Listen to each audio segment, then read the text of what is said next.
Bonjour, bienvenue à Dialogue de changement. La vie n'est pas un vide à remplir, c'est une plénitude à découvrir. Aujourd'hui, j'aimerais partager avec vous quelques pensées de Serge Latouche sur le champ sémantique de l'économie. Nous inscrivons notre manière de vivre dans un certain horizon, dans le monde moderne, contemporain, et nous ne rendons pas forcément compte de tout ce que cela implique. Voilà ce que nous en dit Serge Latouche. L'univers mental implicite, souche nourricière de la vision économique, qui rend pertinent le fonctionnement de l'économie comme pratique et la donne à voir comme réalité naturelle, s'organise autour de 3 niveaux interdépendants. Un niveau anthropologique, un niveau sociétal, un niveau physico-technique. Ce dernier se présente comme le premier et la base de l'ensemble dans l'idéologie économique. Toutefois, la déconstruction du dispositif discursif le relève comme un effet d'optique des deux autres. Il est artificiellement créé par eux. C'est de l'intérieur de la vision économique que la nature se présente comme le fondement premier. 1. Le niveau anthropologique concerne la conception de l'homme sous-tendue par l'économie, l'homo economicus. Cette conception est marquée par 3 dimensions, le naturalisme, l'hédonisme et l'individualisme. Le naturalisme est la croyance selon laquelle l'homme a une nature et que celle-ci est naturelle.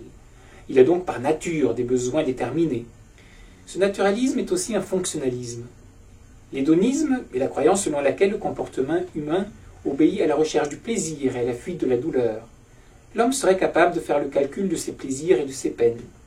Cette vision a été développée et poussée à l'extrême au XVIIIe siècle, en particulier par l'utilitarisme moderne de Jeremy Bentham. L'atomisme social, ou l'individualisme, désigne la croyance selon laquelle l'homme naît comme individu ou atome du corps social. La société est donc seconde par rapport à ces éléments. Elle est constituée d'une association d'atomes individuels. 2. Le niveau sociétal ou sociopolitique concerne la conception de la société ou la sociologie implicite de l'économie. Cette conception peut, elle aussi, être caractérisée par 3 dimensions, le contractualisme, l'intérétisme et le privatisme. Le contractualisme est la croyance selon laquelle l'État-société, comme organisme social et politique, résulte d'un contrat passé entre les individus. Il s'est imposé en Europe à l'âge classique avec Thomas Hobbes, John Locke et Jean-Jacques Rousseau. L'intérétisme est la croyance selon laquelle l'association des hommes est intéressée. Sa finalité n'est pas seulement la sécurité et la paix, mais aussi le plus grand bonheur possible. C'est une association à but lucratif. La division, l'organisation du travail et la coopération instituent et constituent une société civile pour remplir cet objet. Le privatisme est la croyance selon laquelle l'homme est propriétaire de la nature, qu'il a la mission d'en être maître et dominateur. Cela se traduit notamment par la reconnaissance juridique de la propriété privée, ou appropriation privative, comme fondement de l'état de droit et source de toute richesse. Voir John Locke. La brevetabilité actuelle du vivant est dans la droite ligne de cette croyance. 3. Le niveau physico-technique concerne la conception de la nature reconstruite à partir des 2 autres niveaux. On peut caractériser celle-ci par 3 traits, la rareté, le technicisme et le travaillisme. La rareté pointe la conviction selon laquelle la nature est avare. Les objets de la satisfaction des besoins ne sont pas donnés et les moyens pour les obtenir ne sont pas abondants. Il faut donc produire. Le technicisme est la croyance selon laquelle l'homme doit user de sa force physique et de son ingéniosité pour tirer parti des moyens, la terre, les matières premières, les forces naturelles. Le calcul technique et le calcul économique sont fondés en tant que nécessité pour combiner ces moyens et exigences de la situation de l'homme dans la nature. Le travaillisme désigne l'exaltation d'une transformation laborieuse et obligée de la nature, l'appropriation de la nature pour la transformer et l'adapter à nos besoins. C'est le travail. Le travail est ainsi la source mythique de la privatisation de la nature.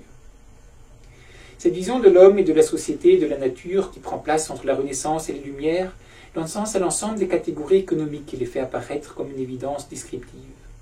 Toutefois, il s'agit d'une sphère de signification parfaitement autoréférentielle. Ainsi, la production est le fruit du travail appliqué à la nature pour satisfaire les besoins. La division du travail est la combinaison de l'ingéniosité appliquée à la production. L'échange est la conséquence nécessaire de la division du travail pour permettre à chaque individu de satisfaire ses besoins. Le troc, suite normale de l'échange, est le point de départ et la genèse de la monnaie. La monnaie est la conséquence de l'échange par spécialisation fonctionnelle d'une marchandise. Le salaire, enfin, consiste dans l'échange de forces de travail contre des moyens de subsistance, pour ceux qui n'ont pas la propriété des moyens de production. C'est donc le prix du travail sous sa forme monétaire. On pourrait prolonger la démonstration à partir des 20 ou 30 concepts significatifs de la théorie économique. Retenons que ce n'est ni la réalité naturelle, ni la réalité matérielle qui impose et détermine ce cadre, pas plus qu'un choix conventionnel. Même si cette construction de sens est le fruit d'usage, de représentation et de conventions inscrites dans une histoire séculaire, c'est l'imaginaire structurant de la modernité. Ce résultat remarquable n'a été possible à obtenir que grâce à un travail historique long, patient, complexe et prodigieux, la mise en place de présupposés idéologiques de la perception du monde, sous la forme du triangle naturalisme, hédonisme, individualisme. Les deux paradigmes ou modèles de la science économique, le modèle classique et le modèle néoclassique, s'enracinent bien dans ce terreau commun. Pour les classiques, l'économie politique est la recherche des lois de la reproduction de la base matérielle de la société par la production, la répartition, la distribution et la consommation des richesses, tout ce qui satisfait les besoins de la consommation et de la production. La naturalité de ces lois résulte du fonctionnement logique et mécanique du modèle dans le cadre de ces présupposés. Leur existence même démontre l'harmonie naturelle des intérêts, et par conséquent le bien fondé du cadre qui repose sur elle. Pour les néoclassiques, le champ de l'économie n'a plus de contenu spécifique. Toute relation, objet de calcul, fait partie de droit du champ économique. La science économique est la recherche des lois de l'allocation des ressources rares à usage alternatif. Il s'agit d'une axiomatique de la vie sociale et de l'action rationnelle. Toutefois, le résultat est un état d'équilibre interindividuel naturel et optimal. Le dogme de l'harmonie naturelle des intérêts en sort confirmé. Ici, des pensées de Serge Latouche à vraiment approfondir et méditer pour s'interroger un peu sur l'univers implicite dans lequel nous inscrivons dans notre rapport au monde, pour en voir les potentialités, mais peut-être aussi pour en dégager des limites. J'espère que ces pensées vous auront inspiré en ce samedi 28 avril 2012. Merci.